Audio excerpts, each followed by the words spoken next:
Gossas Touba doon lancé opération benn bâtiment boo xamante ni moom la ñu tuddee bâtiment El Hadj Mbacké Kébé muy bâtiment boo xamante ni dafa menacé ruine bâtiment boo xam ne yàgg na trop te liñ doon ragal mu daanu ci kaw nit ñi fi nekkoon parce que ay commerçant ñoo fi nekkoon di daan seen doole ñu waxtaanoon ci nag ak ki moom bâtiment bi mu tudd El Hadj Ndiaye nga xamante ni toll ci ñetti fan ñu ngi ciy wax ak moom itam mu am vraiment xalaat bu rafet d'accord ci li nga xam moom lañ ko wax mu wut matériel pour ñu accompagner ko ñun parce que accompagnement bi ñu def mooy dañu jël dispositif sécuritaire bi ci war police sapeur mais également district sanitaire indi fi SAMU ak Croix-Rouge ñu ànd ak moom pour donc daaneel li nga xam mooy bâtiment bi nga xamante ni bu fi daanu woon mën na indi jéeya yaakaar naa sax image yi ñu gis nañ ni que daanaka engin bi mu ko laalee rek dafa commencé di daanu kon loolu risque la woon pour ñi fi nekkoon ñuy it vraiment di rafetlu El Hadji Ndiaye moomu nga xam moom bâtiment bi li nga xamante ni def na ko parce que it wane na exemple wane na ni que moom nit ñi fi nekkoon bakken yooyu moo ko gënal alal donc loolu ci la ñuy invité it ñëpp ñi nga xamante ni ñoom ñoo am ay bâtiment yoo xamante ni xañ na ay bâtiment yu menacé ruine la te loolu recensement bi ñun en tout cas def nañ recensement bâtiment menaçant ruine ci département bi yëpp ba nga xamante ni kilifa yi envoyé woon nañ leen ko te it dinañ continuer loolu parce que jàpp nañ ni xañ na mën na nekk am na yu des mais dinañ continuer bâtiment yi menacé ruine yëpp ñu recensé ko naturellement bâtiment boo xam ne dafay waaj a daanu nag ki nga xam moo ko moom la responsabilité bi incombé pour mu daaneel ko mais nag ñun liñ ci man administration li mu ciy def mooy fexe waxtaan ak kooku nu muy def ba daaneel ko ñu accompagner ko comme ni ñu def tey jii bu fekkee nag deful loolu leneen li ci des mooy maire am na compétence jël li ñuy wax arrêté déclaré bâtiment boobu péril bâtiment boo xam maanaam mën na daanu et que bu boobaa donc mën na jël disposition yi pour daaneel ko donc loolu it yaakaar naa mu ngi ci te maire bi effectivement comme ni nga ko waxee moom itam mu ngi doon recenser ay bâtiment ci commune Touba Mosquée parce que recensement bi nga wax ni ci département bi yëpp la mais donc dina peut-être dina appuyer wu en rapport avec urbanisme ci recensement bi nga xam def nañ ko ak it loo xamante ni mën na ko ci def parce que lépp loo xamante ni donc xañ na bâtiment la bëgguñu ko bàyyi maintenant lu mu ci mën di doon lu nekk dinañ ci waxtaan ak ki mu concerné bu fekkee donc d'accord na ci loolu baax na bu fekkee d'accord ci it ñu xool donc li nga xamante ni loolu la yoon tëral ñu doxal loolu. pour le moment nag bon recensement bi day continuer moo tax bëgguma avancer ay chiffres am na loo xam am nañ ko mais comme lépp matagul dañuy continuer rek di recenser bâtiment yi nga xamante ni mooy menacé ruine. leneen li ma ci bëgg a yokk mooy am nañu ñaari cas yoo xam ne am nañ ko fii ci commune Touba Mosquée ci daanaka lu matul weer loolu day bâtiment yu menacé ruine bâtiment yoo xam ne yu bees la woon ñu koy tabax loolu nag du compétence su ñi nga xam ne ñoo nekk fii ci département bi wala ci région Diourbel parce que xarañ bi ak xam-xam bi amaana ñi fi nekk amuñu ñoo xam ne xam nañu loolu donc loolu nag ay services yoo xam ne ñoo nekk ministère de l'urbanisme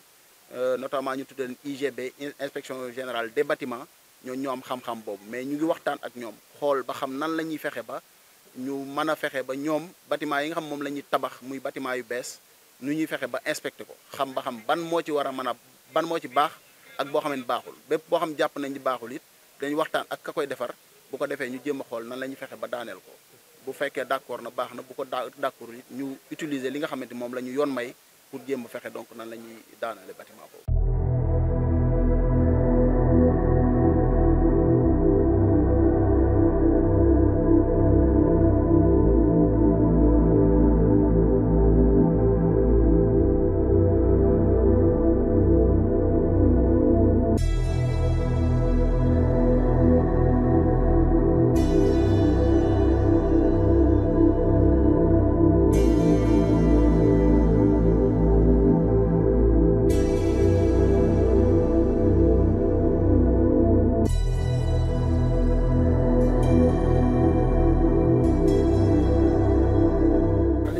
mooy gërëm yàlla sant yonent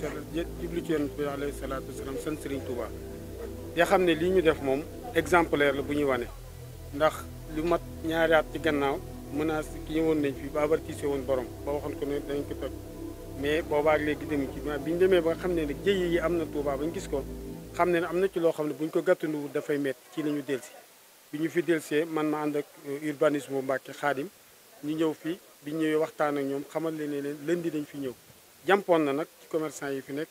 yëpp waaye bi ñu waxtaanee ñoom ñu xamal leen ne daal décidé nañ ko parce que benn bâtiment dootuñ ko bàyyi boo xam ne am nañ ci yaakaar muy indi problème ëllëg ci la ñu ñëwee ne leen samedi dañ ñëw moo waral tey jii ñu ñëw ànd ak préfet ak ñi nga xam ne équipe yi ko war a def lu ñuy ñëwee tamit ni mu ko waxee sama nattangoo ba muy sama tooma boobu El Hadj Fall Ndiaye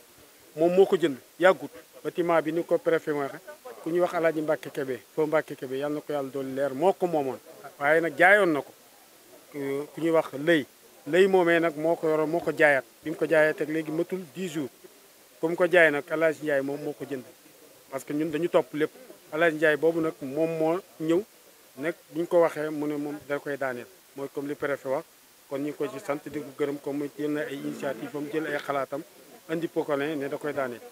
dañu ñëwoon nag tey pour assister wan nag population bi ak waa Touba que ne benn bâtiment boo xam ne nii gis nañ ne mel na nii mu def mu menacé ci dara ci war a daanu danañ fa ñëw avertise borom wax ko waaye nag xam ne dana bu ko daaneelu mairie bi moom jël na kéem matuwaayam bâtiment buñ ci wax borom daaneel ko jox la délai ba daanewu ko mairie bi moom dana ñëw daaneel ko biir marché bi nag bàyyi na ñoo délégué bi marché bi pour mu xoolal ñu yeneen parce que duñu bëgg rek biir marché parce que marché bi mbooloo dafiy daje te fu mbooloo di daje dafa bokk ci li ñu war a gën a protéger moo tax bépp barab boo xam ne gis nañ ne am na benn problème rek wax nañ si mi fi nekk mu signalé ñu ko bu ñëwee bu ko defee ñu def ko ni ñu def bii biir dëkk bi it am na yeneen parce que tey jii am na yoo xam ne demoon nañ fa ànd na maag urbanisme ñu wër ba jox leen ay sommation wax leen ñooñu itam ñu ngi lancé appel que ne kenn bëggut a yàqal kenn waaye nag dañuy bëgg nit ñi dund ci sécurité ñooñu ñu jox ay kayit ñoom ñëpp wax leen ne leen nañ tàmbali seen i bâtiment dañ leen a may pour ñu tàmbali seen i bâtiment ku ci deful sa bâtiment comme ni El Hadj mii def daane yëfam ñun danañ ñëw daaneel ko bu boobaa nag bu ne maire bi daa ñëw di dal sama kaw wala maire bi daal maire bi liggéeyam lay def ndax askan wi la fi nekkal ci askan wi di am jéye rek loolu moom kenn bëgg